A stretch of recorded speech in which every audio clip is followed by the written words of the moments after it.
Ariha from above, an ordinary Syrian town trying to exist in extraordinary times. For months, Ariha's CCTV has been a silent witness to life here. Kids playing on a rooftop, narrowly escaping 4 missiles.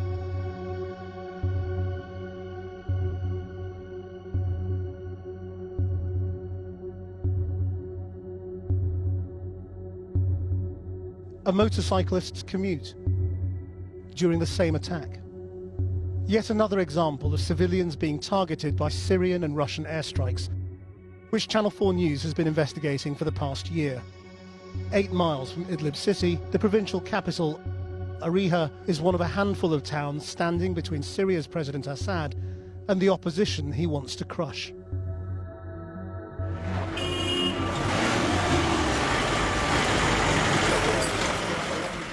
Hospitals are a vital lifeline for those trying to survive indiscriminate airstrikes. Filmed over 6 months, these are normal scenes at Ariha Central Hospital.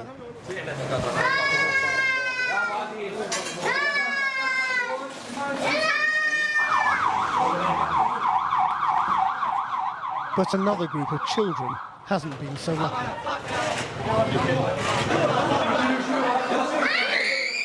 The makeshift emergency department has already run out of beds. As the months roll on, the patients keep coming. But on the 29th of January, this hospital was destroyed. It's the night of the attack, and spotters on the ground record what appears to be the voice of a Russian pilot. The CCTV shows the time in Turkey, but in Syria it's 10:26.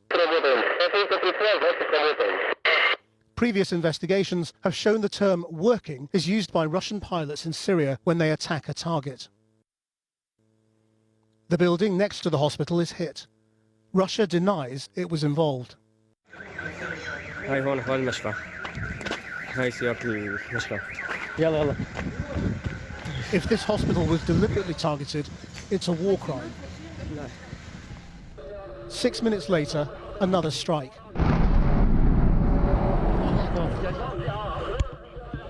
But it's not over. Spotters warn the jet is coming back. حربي فوقنا حربي فوقنا ادخل على البناء ادخل على البناء. 3 strikes in 12 minutes, immediately around the hospital.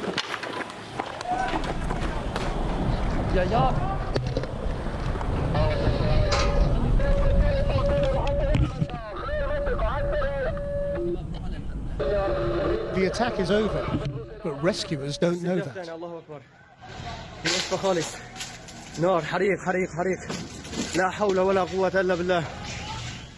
The scene is apocalyptic.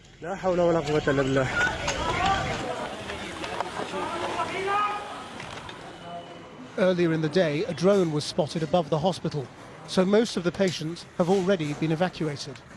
The remaining doctors in emergency cases have taken refuge in the hospital's basement. And we've been told shortly before the attack, some rebel soldiers were brought here for treatment.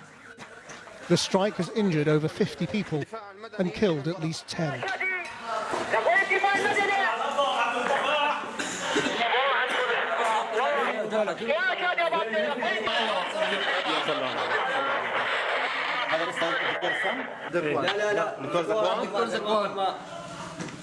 Dr. Zakwan, the hospital director, had gone outside after the first strike to help.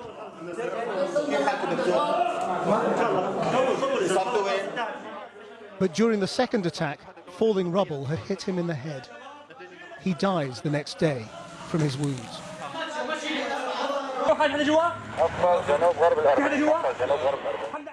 Outside, amid the maelstrom of shattered concrete and twisted metal, an elderly man emerges from a building next door. He can barely speak.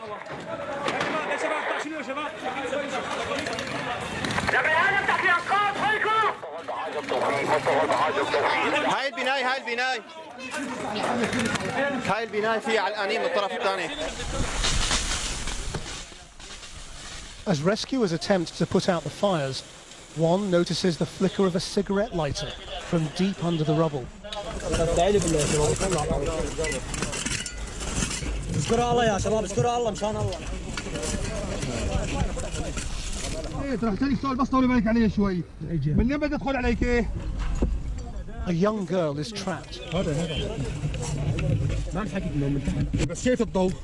In what was her family's apartment. يا اخي تشد الضوء بعيد عنك. هي تحت السقف. ايه اشطر يا بعيد. يا حج هي تحت السقف هذا. واحد ضعيف. بس الزاوية. Hand cutters and drills make for agonizingly slow work against the building.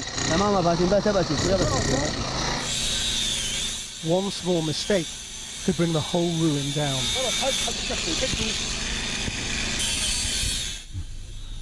اختي امك كانت على اليمين ولا على اليسار؟ على يسارك كانت؟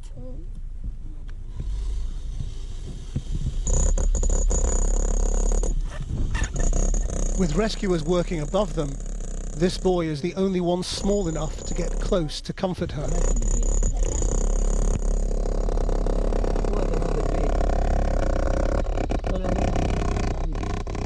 After 5 long hours and barely conscious, she's finally released. يلا شباب يلا شوي كل واحد من ايد. يا الله حسبنا معلش حطه يلا.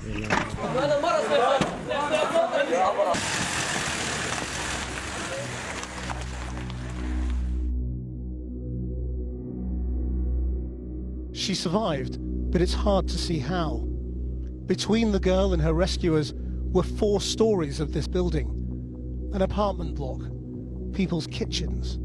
Rescuers say 6 women and children were trapped inside.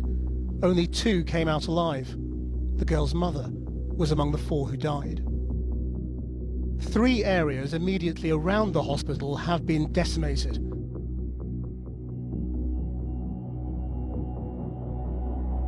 The hospital itself avoids a direct hit, but it won't be treating patients anymore.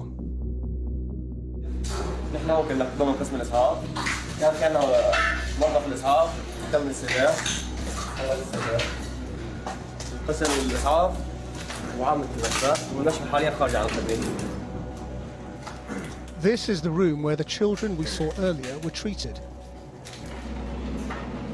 It's the morning after the attack, and the rescue operation is still underway.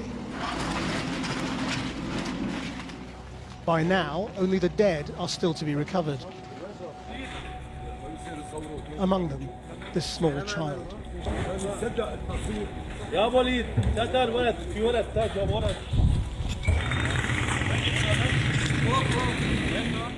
The boy's relative is taking him to his family to be buried.